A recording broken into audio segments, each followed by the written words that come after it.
मी असं सांगत होतो की मराठवाड्यात असंच मी भाषण करत होतो. हे का आठवलं माहिती का या माईकमुळे. आणि भाषण करत असताना अर्धे लोक पळून गेले. भाषण सुरूच, गायन असेल, कीर्तन असेल, भाषण असेल, धम्मदेशना असेल, एकदा जर माणूस करायला लागले की नाही त्याच्यात एक करंट येते, धुंदी येते, धुंदी अशी पावर. माझं तसंच झालं. भाषण सुरूच अर्धे पळून गेले. नंतर महिलाही पळून गेल्या. शेवटी विचारपीठावरले सगळेच पळून गेले.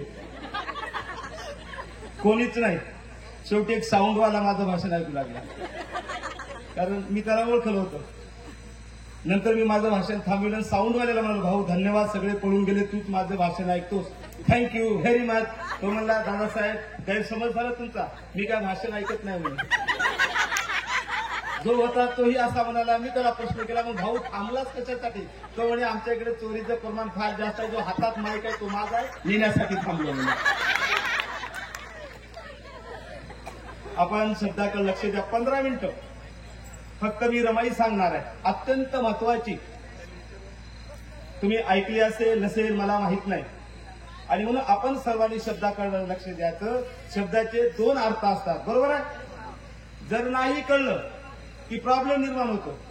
तुम्ही इंग्लिशमध्ये SORRY सॉरी शब्द ऐकला का? ऐकला? सॉरीचा अर्थ काय? काय काय? बरोबर आहे. आता बघा, त्या शब्दाचे 2 अर्थ निघतात. उद्या स्वप्नीलचं आणि माझं भानगड झालं, वाद झाला, आणि जर स्वप्नील किंवा मी म्हणालो सॉरी, भानगड खतम, बरोबर का? भानगड भानगड भानगड. यवतमाळच्या हॉस्पिटलमध्ये आमचा पाहुणा ऍडमिट आहे. आम्ही भेटायला गेलो आणि डॉक्टरला विचारलं, ते जर म्हणला सॉरी, तर माणूस निघले की 2 अर्थ. मला 4 वेळी आठवल्या. मी माझ्या ह्याचा सोपे लक्षात दे, मी लिहिलेल्या. तू मनु का दलाल है तो, जे संविधानाला विरोध करतात. तू मनु का दलाल है तो हम भी भीम के लाल है.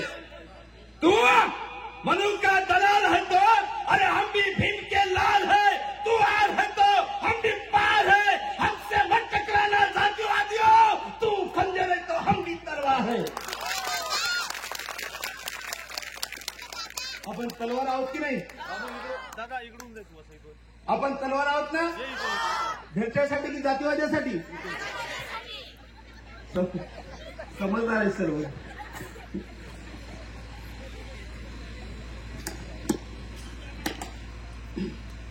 मग शब्दावर लक्ष देताय ना? त्याचा काय होतं, शब्दावर लक्ष नसलं की मला, जेव्हा मला लग्न करायचं स्वतःला मॅरेज, एक तर कार्यकर्त्याला कोणी पोरगी देत नाही, गायकाचा तोच प्रॉब्लेम आहे. लय मार्केट घेऊन दोघांचे समाजामध्ये. काय समजून चूक आहे का? चांगला बाप कवाच वाटत नाही त्याला कार्यकर्ता पोरीला नवरा भेटावा आणि गायक भेटावा. चूक आहे समजी. मला कोणी स्थळ आलंच नाही, चुकून एक स्थळ आलं. बाप म्हणला घेऊन हात धुवून. आता एकतर स्थळ येत नाही. आलं, गेलो आम्ही, पोरीचं गाव आलं, गावातलं घर आलं, घराचा दरवाजा आला, दरवाजाची बेल वाजली, टावर, बापाने दरवाजा काढला, या आतमध्ये आलो, बसामध्ये बसलो. जसा बसलो तो एक्सप्रेस होता. पोरीला बोलीला समोर बसलो, हात धुवून आमच्या मागे लागला, विचारा विचारा विचारा विचारा. कुणाला? पोरीला. त्या टेन्शन मध्ये विचारलं नाव, पोरगी म्हणली हातगाव. ताई खरं सांगा, पोरीचं नाव हातगाव ऐकलं का कधी? नाही ना. आणि नंतर मला कळलं की तिचं लक्ष नव्हतं. म्हणजे जेव्हा शब्दावर गायन असेल, कीर्तन असेल, भाषण असेल, मायानो आणि बहिणीनो, जेव्हा शब्दावर लक्ष नव्हतं तेव्हा शब्दाची माती होत असते. आणि म्हणून बाबासाहेबांचे गुरु संत कबीर म्हणतात, शब्द शब्द सबको एक है, शब्दों का करो विचार, एक शब्द शीतल करे, एक शब्द दे जा. अर्थ समजला? बोलत जा. समजला नाही? बाकीच्याला समजला वाटायला. शांत बसतायत ना ते. कोणाला नाही समज. आज समजलं का? नाही ना. समजलं कोणाचे हात वर करा बरं. नाही समजलं त्यांनी हात वर करा. ते बाकी अशा आता कोणत्याला हात वर नाही. बायकाचे चेहरे असे आहेत, हे सगळे माणसं भीतीला बसलेली, तिथे वारा घालतात.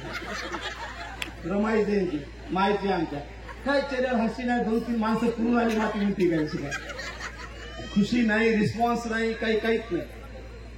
मॅनो अत्यंत महत्वाचं, कारण टायटल आहे, बाकी मी काही विषय कोणता सांगणार, रमाईवर बोलणार आहे. मला आपल्या सर्वांना विचारायचं,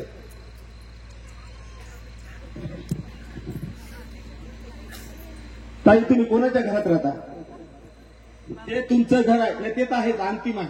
आता जे तुमचं घर आहे तुमच्या नवऱ्याचं आहे का तुमच्या सासऱ्याचं आहे? नाही नाही, बाबासाहेब तर अंतिम आहे तो. आता 7-12 बाबासाहेबच आहे का? तिचं स्वतःच आहे. रजिस्ट्रीवर आहे का? तिचं गेलं स्वतःच आहे तिचं. स्वतःच नाही आहे. ना, मिस्टर गेले स्वतःच. पहिलं कोणाचं होतं? बाबाचं म्हणजे सासऱ्याचं ना, आई बाबाचं का? तुमचं नव्हतं ना? नक्की आई वडिलाचं आहे? सांगा तुमच्या आईची डेट ऑफ बर्थ.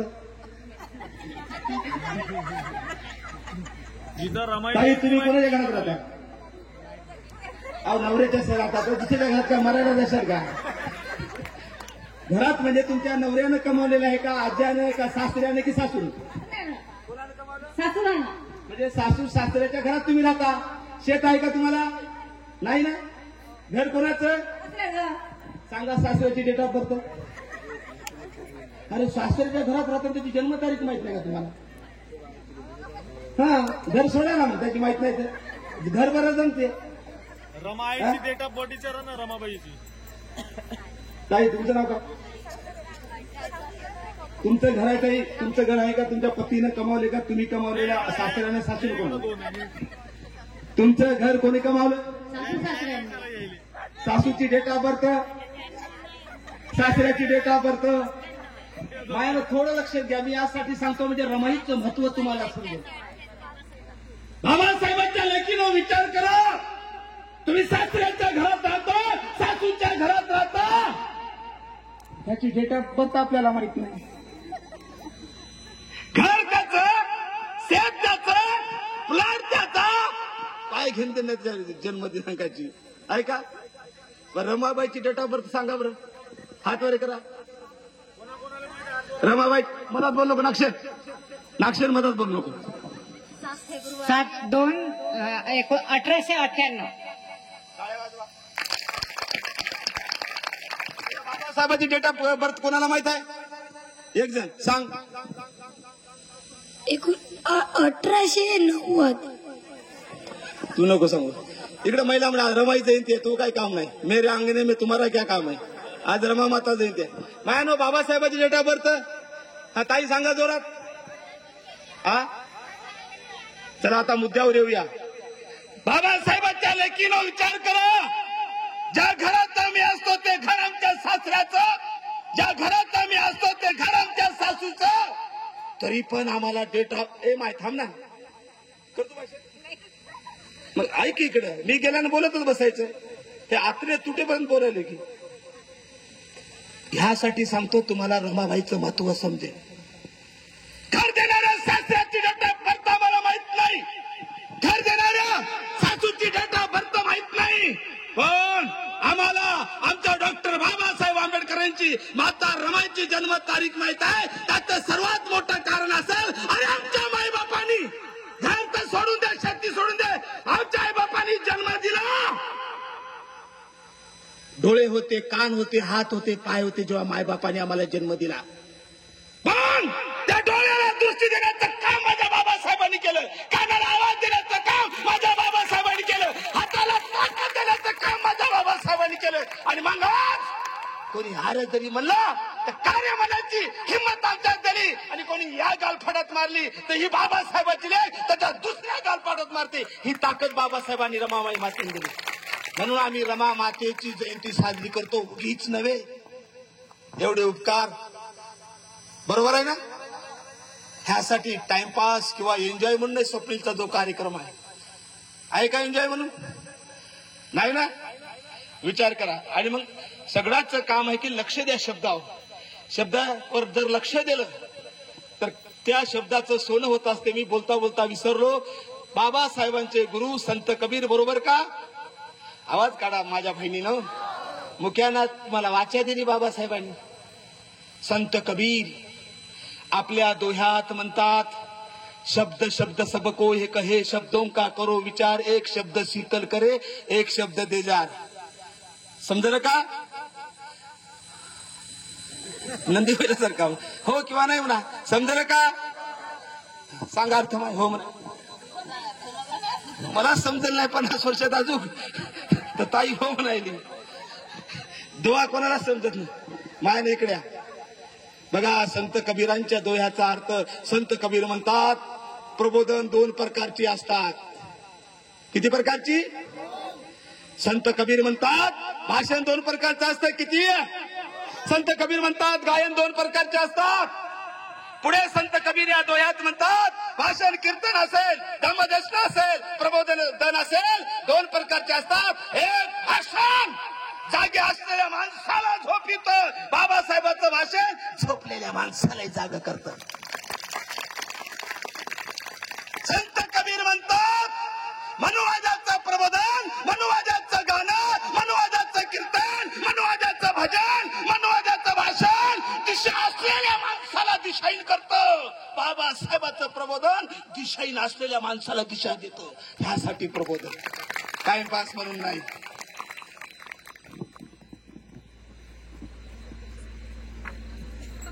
आणि त्याच रमाईच्या जीवनामधल्या या ठिकाणी एक छोटासा मी या ठिकाणी एक प्रसंग सांगून मी माझ्या भाषणाला पूर्णविराम देणार आहे. आता मी बोलतो रमाबाईकडे. वेळ कमी आहे आणि मला तात्काळ निघायचं आहे. मला उद्या नांदेडला पोहोचायचं.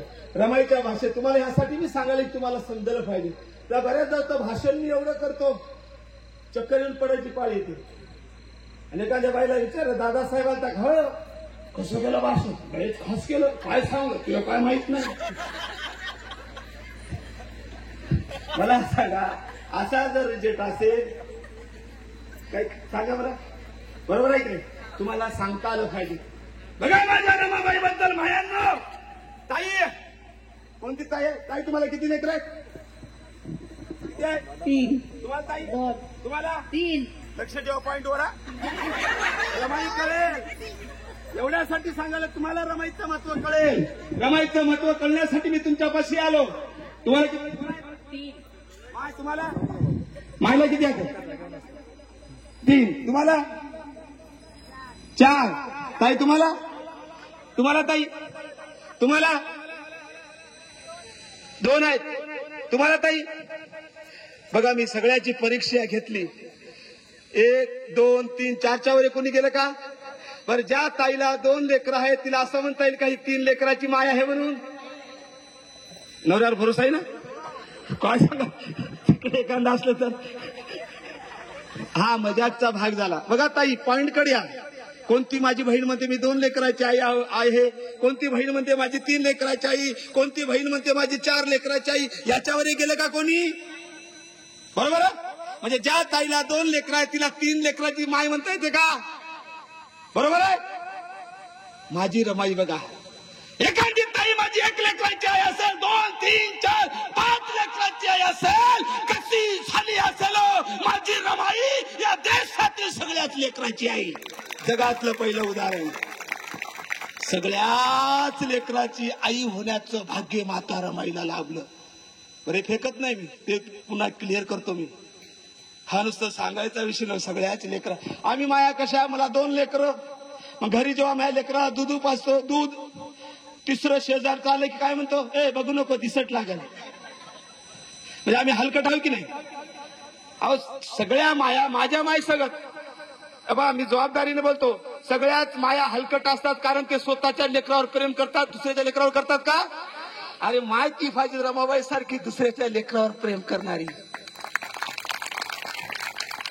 उदाहरण सांगतो मी. तारीख लिहून घ्या. 12 नोव्हेंबर 1932. Sorry 12 November 1930. बाबासाहेब तुमच्या हितासाठी, तुमच्या उत्थानासाठी, तुमच्या संरक्षणासाठी बाबासाहेब गोलमेज परिषदला निघाले. तारीख होती 12 नोव्हेंबर 1930. रमाबाईला वाटलं साहेब जात आहेत, साहेबांसोबत जावं. साहेब कुठे बसतात, साहेबाचं आसन कसं आहे, साहेबाची बसण्याची जागा कशी आहे, सगळं चेक करावं, मला समाधान वाटेल. बाबासाहेब गेले, बाबासाहेबांसोबत गेली रमाई. रमाबाईला वाटलं सोबत जावं लंडनला गोलमेज परिषदेसाठी. रमाबाई म्हणतात साहेब येऊ का हो मी? बाबासाहेब म्हणतात नको रमा. रमाबाई म्हणते साहेब येऊ द्यावं मला. ते म्हणते का? साहेब मला माहित आहे तुम्ही स्वतःची काळजी घेत ना, स्वतःकडे लक्ष देत ना, स्वतः वेळेवर जेवण करत ना, तुमची तब्येत बरोबर राहत नाही साहेब. नेहमी ध्यान समाजाचा साहेब, त्यासाठी मला येऊ द्या. बाबासाहेब म्हणतात रामू तुझी तब्येत बरोबर नाही. पागल आहेस का? डॉक्टरनी सांगितलं तुला हवा पालट करायचा. आणि मग बाबासाहेब बाजूलाच असलेल्या बळवंतराव वराळे नावाच्या कार्यकर्त्याला सांगतात की रामूला धारवड नावाचं गाव आहे तिथे घेऊन जा. धारवडला रामूबाई गेली. काय होतं धारवडला? पॉइंट लक्षात घ्या. कोठ्यावरती लेकराची माय कशी झाली यासाठी मी सांगतोय. धारवडला काय होतं? हॉस्टेल, वसतिगृह, 200-400 लेकरं तिथं किलबिल. त्या ठिकाणी रमाबाई गेल्या, वातावरण मानवलं आणि 2-4 दिवस झाल्यानंतर रोज किलबिल, रोज गर्दा, 300-400 लेकराचा आवाज. पण एका दिवशी टाचणी पडावी असा आवाज यावा. रमाबाई आश्चर्यचकित झाल्या. 300-400 मुलाचा आवाज, त्यांचा किलकिलाट. आज अक्षय थांब की रे, थांब ना, शांत बस रे. बस शांत 2 मिनिट. मायानु इकडे बघा. भयान शांतता पसरलेली आहे. 300-400 मुलापैकी एकाचाही आवाज येत नाही. रमाईला आश्चर्य वाटलं. रमाबाई वराळे साहेबाकडे गेल्या आणि वराळे साहेबाला विचारतात साहेब काय झालंय? हे माझे लेकरं काय शांत का? 300-400 लेकरं असताना शांत का झाले? आवाज का नाही? वराळे बोलले माय 2 दिवस झाले लेकरांनी अन्नाचा कण खाल्ला नाही. का? किराणा वाल्याकडे गेलो, त्यांनी सांगितलं वर्षापासून अनुदान नाही, वर्षापासून किराया रुकला, मी आता काही देणार नाही. माय किराणा वाल्याने 2 दिवस झाले काहीच दिले नाही. 2 दिवस झाले सगळे लेकर उपाशी आहेत, अन्नाचा कणही खाल्ला नाही. तिच्या डोळ्यातील अश्रू बघून रमाबाईचे डोळे भरून आले. रमाबाई हळूच डोळे पुसले. शेवटी ती कोठ्यावधी लेकराची माय होती. रडत बसली नाही, रडगाणा गाता बसली नाही.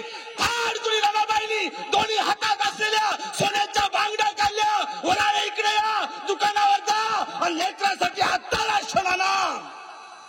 अंगठ्या नाही, सोन्याचा मणी नाही, बांगड्या.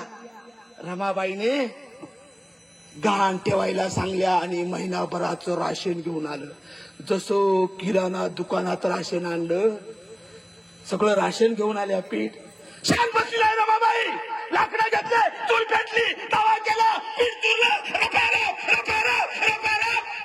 पोळ्या लाटल्या आणि सगळ्याच मुलाला स्वतःच्या हाताने खाऊ घातलं. तेव्हा रमाई कोठावधी लेकराची माय झाली.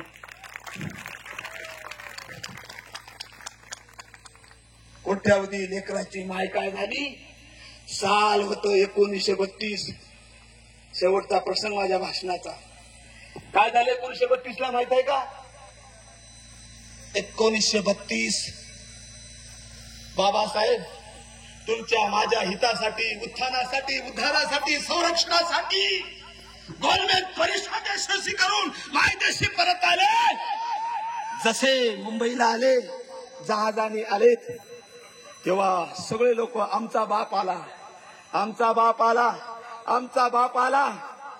हजारोची भीड जमली. बाबासाहेब उतरले. बाबासाहेबांचं आगमन झालं. हजारो लोकांनी नारा दिला, देश का नेता कैसा हो, बाबासाहेब जैसा हो, सीना नहीं फौलाद है, अंबेडकर की औलाद है, बाबासाहेब तुम आगे बढ़ो, हम तुम्हारे साथ है. गगनभेदी नारे. नाऱ्याचा कार्यक्रम संपला. त्या ठिकाणी छोटेखानी भाषणाचा कार्यक्रम सुरू झाला.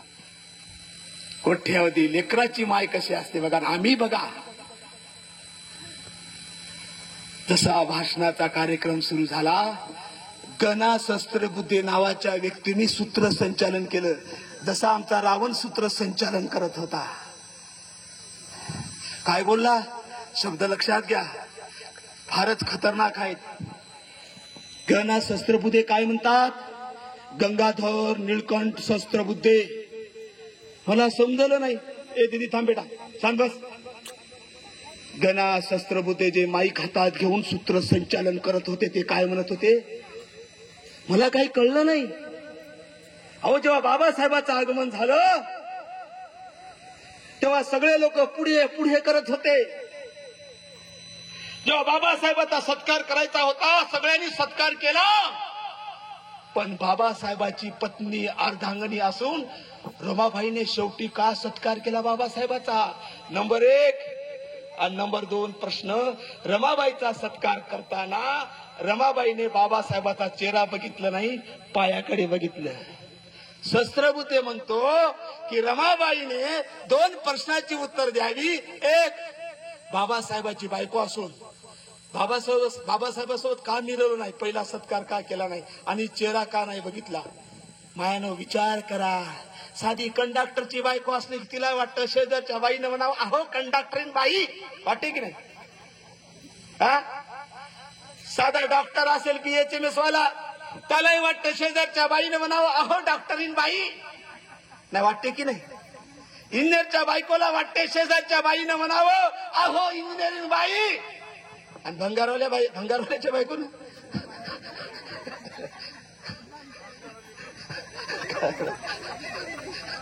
हा मजाकचा भाग झाला.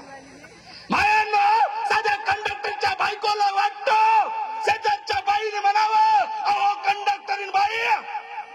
शेजारच्या डॉक्टरच्या बायकोला वाटतं शेजारच्या बाईने म्हणावं अहो डॉक्टरीन बाई. पण बाबासाहेबाच्या पत्नीला मानच्या माईला रमाबाईला वाटलं नाही कोणी मला बॅलिस्टीन बाई म्हणावं, मी साहेबांसोबत मिरावं. नाही, दूर थांबल्या सर्वात शेवटी. मग शस्त्रबुद्धेनी आमच्या मायच्या हातात माईक दिला. आयुष्यातलं पहिलं भाषण रमाबाईचं 1932चं. रमाबाईला वाटलं मी आयुष्यात भाषण केलं नाही, जर मी नाही म्हटलं तर साहेबाची पत्नी मी, लोक काय म्हणतील. तशीच हिम्मत रमाबाईने केली. बघा कहा झाली सगळ्याची आई, ही महानता बघा. जेव्हा त्यांच्याकडे महानता होते ते सगळ्या लेकराची आई झाली, आम्ही होऊ शकत नाही. रमाबाईने माईक हातात घेतलं आणि 2 प्रश्नाची उत्तर दिली. अहो शस्त्रबुद्धे साहेब, पहिलं कारण मी बाबासाहेबाला सर्वात शेवटी हार का घातला, त्याचं कारण शस्त्रबुद्धे साहेब, अहो कितीतरी दिवसांनी या सगळ्यांचा बाप आला, मी त्यांची माय, त्या मायचं कर्तव्य नव्हे लेकराला अति दर्शन घेऊ द्यावं. लाईन नोट करा. रमाबाई काय म्हणते?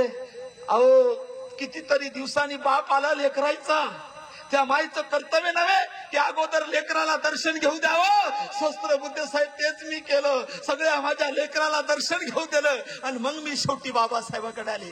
ही मानता आपल्याकडे आहे का विचारा. दुसऱ्या प्रश्नाचं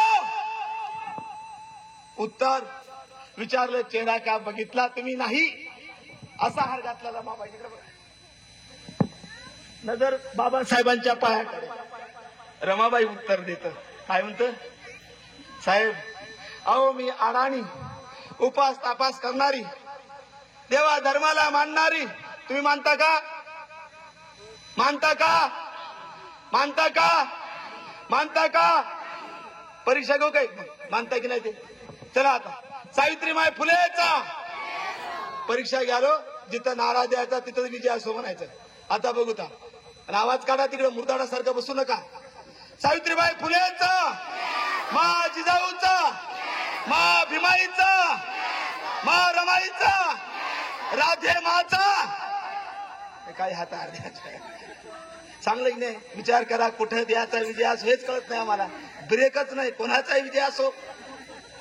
त्या वोटिंगला असंच होत असेल, कोणाचाही. हे आपल्याकडे भान असलं पाहिजे. आणि मायानो आणि बहिणीनो, आणि म्हणून माझ्या भाषणाला पूर्ण विराम देण्याऐवजी तुम्ही महिला पुरुषापेक्षाही जास्त आहात, आणि म्हणून मला वाटलं टायटल रमाबाईचं आहे. आपण रमाबाई सांगितलं. शेवटचं अत्यंत सुंदर उदाहरण सांगून माझ्या भाषणाचा शेवट आणि ह्या कार्यक्रमानिमित्त आपल्या सर्वांना माझा मेसेज आहे. मला चांगले वाटले तर कोणी दारू पिऊन दिसले नाही. ताई गावात दारू पितात की नाही? पितात ना, माझ्याच घरी पितात.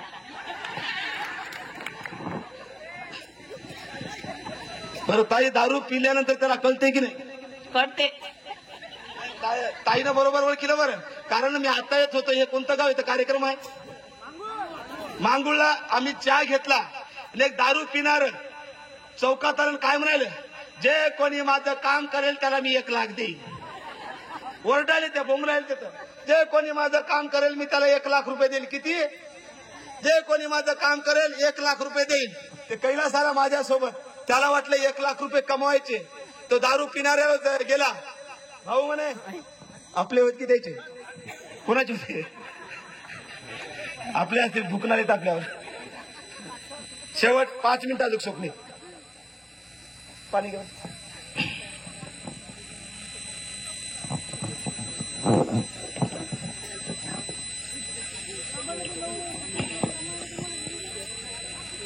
बघा ताई दारू पिण्याला कळते म्हणतात, सगळं नाटक करतात. चौकात ओरडायला माझं कोणी काम करेल मी त्याला 1 लाख रुपये देईल, माझं काम करेल त्याला 1 लाख रुपये देईल. कैलासला वाटलं आलो तर 1 लाख रुपये घेऊन जावा. ते गेला, भाऊ मी तुमचं काम करतो म्हणे. कोणाला? दारू पिणाऱ्याला. कारण त्यानं सांगितलं माझं काम करा, 1 लाख रुपये घेऊन जा. कैलास गेला म्हणे मी तुमचं काम करतो, सांगा. ते म्हणे मला 2 लाख रुपये द्या म्हणे. आता चक्करवर पडलं त्याला ऍडमिट करायची गरज पडली. म्हणतात दारू पिणाऱ्याला काही कळत नाही म्हणून. म्हणजे असे हुशार असतात बघा. का तर बरोबर आहे की नाही? आमच्याकडे एक दारू पिदाड आहे ताई. एकदा त्या हॉटेलमध्ये गेले, फुल दारू पिली. हॉटेलमध्ये गेले, हॉटेल मालक आमचे गरम काय गरम. ते म्हणे चहा, अजून कॉफी, अजून दूध, अजून भज्जे, अजून गुलामजामू. हॉटेल मालकाला राग आला. ते म्हणे अजून. ते म्हणे हिंगुळ आहे तिंगुळ आहे. इकडे काय म्हणतात मला सांगत निवा निवे ना, आमच्याकडे इंगळ म्हणतात. ते हॉटेल मालक मराठवाड्याची भाषा निवा निवा निवे. ते म्हणजे निवे आहे म्हणे निवे. राग आला ना, गरम काय चहा, अजून गरम कॉफी, अजून दूध, अजून भज्जे, अजून गुलामजामू. त्याला राग आला हॉटेल मालका, निवे आहेत म्हणे निवे. दारू पिदाड काय म्हणत आहे, घेऊन या म्हणे. त्याने निवे आणले समोर ठेवले. काय केलं दारू पिदाड्याने माहित आहे? बिडी काढली, ओढली, निघून गेला.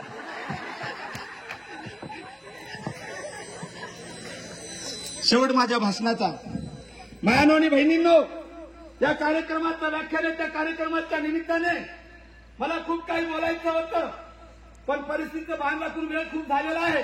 स्वप्नीला आपल्याला ऐकायचं आहे, म्हणून एक शेवटचं माझ्या आवडीचं रमाबाईचं अत्यंत सुंदर मी एक उदाहरण अजून सांगणार आहे आणि मी थांबणार आहे. डॉक्टर बाबासाहेब आंबेडकरांची अर्धांगिनी पत्नी, सूर्यांची सावली. बाबासाहेबांचं शिक्षण BA, MA, MSc, PhD, DSc, LLB, D, lead 12 kilo. 87 kilo माझं वजन आहे ताई, तरी पण मला दम लागला. आमच्या अनिलला म्हणलं असं चक्कर पडलं असतं, एवढे बाबासाहेब शिकले. आणि त्या बाबासाहेबाची पत्नी रमाबाई काहीच नाही शिकल्या. त्यामुळे गमती जमती कशा व्हायच्या बघा, गमती जमती. खरं घडलेलं उदाहरण, अत्यंत हृदयाला भिडणारं. फक्त लक्ष द्या. रमाबाई बाबासाहेबांची अर्धांगिनी, सूर्यांची सावली, माता रमाईच्या जीवनातला खरा घडलेला प्रसंग. एके दिवशी रमाबाईच्या शेजारचा मुलगा बिमार पडला. 1, 2, 3, 4, 5 दिवस झाले अन्नाचा कण खाल्ला नाही. माऊली विधवा, डॉक्टरकडे नेण्यासाठी पैसे नाहीत. जेव्हा 5 दिवस झाले, आईने हंबरडा फोडला. बाप, माझ्या बाळाने 5 दिवस झाले अन्नाचा कण खाल्ला नाही. अरे बाप नसेल पोरगाव. जेव्हा याचा बाप गेला, सगळेच म्हणायचे ताई जवान आहेत, सुंदर आहेत, दुसरं लग्न कर. असं म्हटल्यानंतर जेव्हा मी बाळाकडे बघायचे, तेव्हा सर्वांना सांगायचे नाही, किती त्रास झाला तरी चालेल, पण मी माझ्या पोटच्या गोळ्यापायी दुसरं लग्न करणार नाही. शेवटी तेच बाळ बिमार पडलं. 5 दिवस झाले अन्नाचा कण खाल्ला नाही. माऊलीकडे 1 रुपयाही नाही, अत्यंत गरीब. ती मनाशी विचार करते आता कसं करायचं. अरे ज्याच्याकडे बघून मी जगतोय तेच माझ्या पोटचा गोळा गेला तर, अरे तेच माझा आधार गेला तर.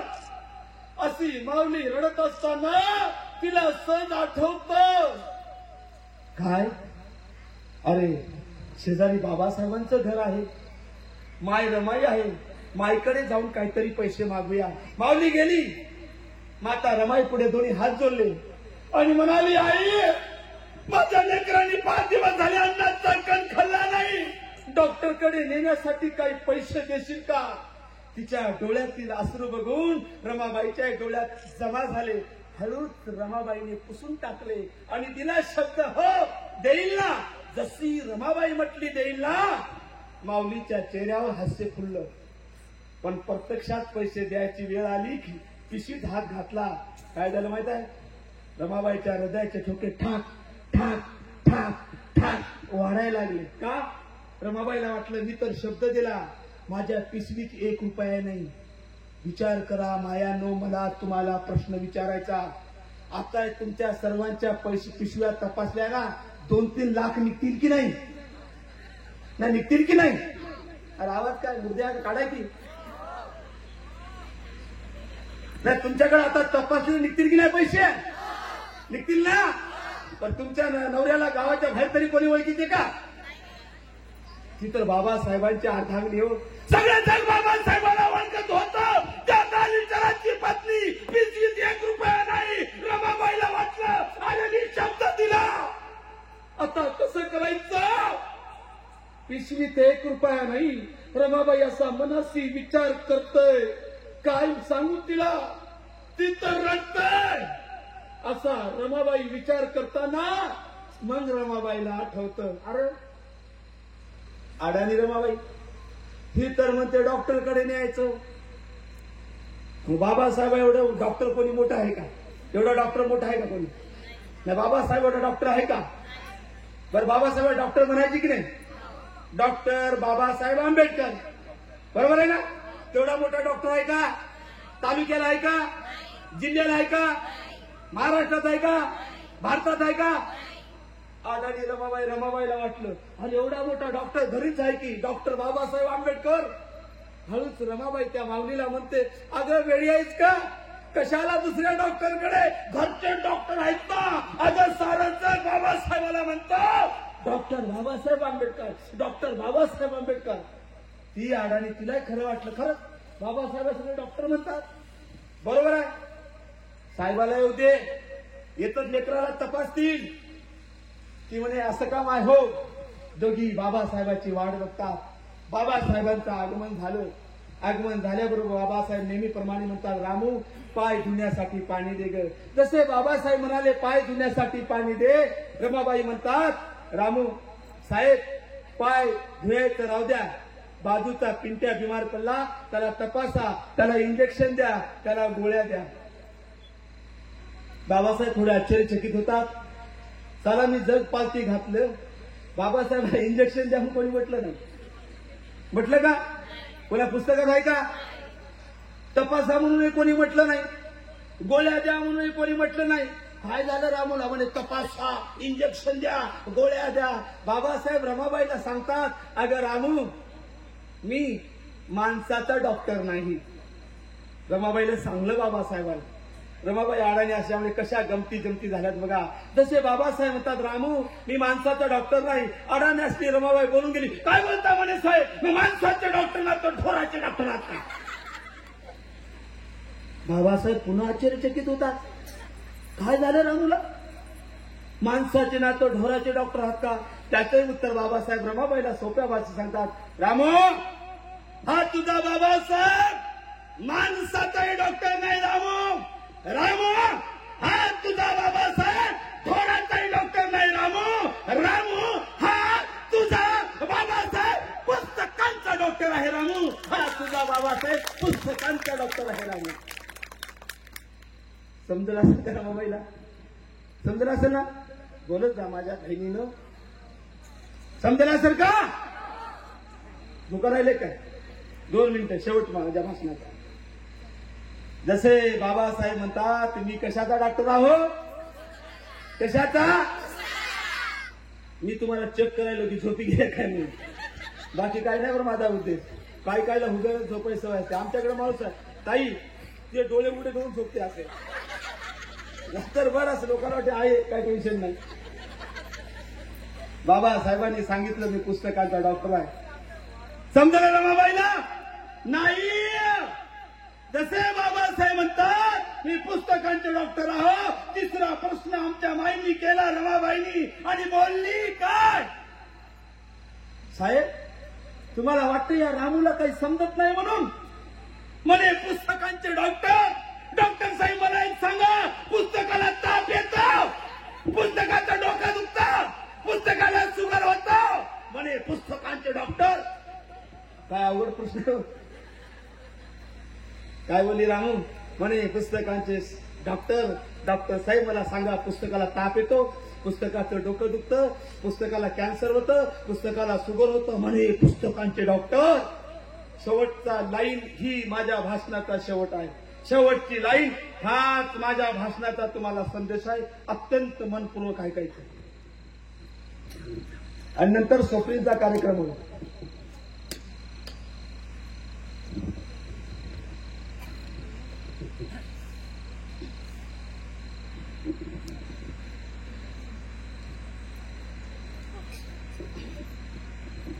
शेवटची लाईन अत्यंत महत्वाची.